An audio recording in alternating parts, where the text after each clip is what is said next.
Hi friends, இப்போ நம்மக்கிட்ட Infinix Note 30 5G model வந்திருக்கு. சூப்பர் கண்டிஷனில் இருக்குது. பேக்கில் பார்த்தீங்கன்னா 108 MP கேமரா வரும்.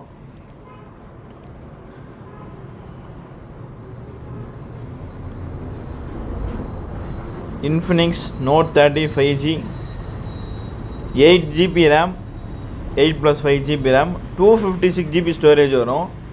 இதுலேயும் 256GB ஸ்டோரேஜ் இருக்குது. அதிக ஸ்டோரேஜ் வேணுங்கிறவங்களுக்கு ரொம்ப நல்லாயிருக்கும். கேமரா பாருங்கள், 108 மெகா பிக்சல் கேமரா குவாலிட்டியெல்லாம் சூப்பராக இருக்குது இன்ஃபினிக்ஸில். அதுவும் கேமிங்க்கு சூப்பராக இருக்கும் இந்த மாடலு. ஃப்ரண்ட்டும் அதே மாதிரி தான். ஃப்ரண்ட்டில் பார்த்திங்கன்னா ஃப்ளாஷ் லைட் வரும். ஃப்ரண்ட்லேயே ஃப்ளாஷ் லைட்லலாம் வரும். 5000 mAh பேட்ரி, 44 வாட்ஸ் ஃபாஸ்ட் சப்போர்ட்டில் இருக்கிற Infinix Note 30 5G 8GB 256GB நம்ம கொடுக்குற வேலை பார்த்தீங்கன்னா ஜஸ்ட்டு 9000. Price negotiable. வேணுங்கிறவங்க கால் பண்ணுங்கள், மெசேஜ் பண்ணுங்கள். தேங்க்யூ.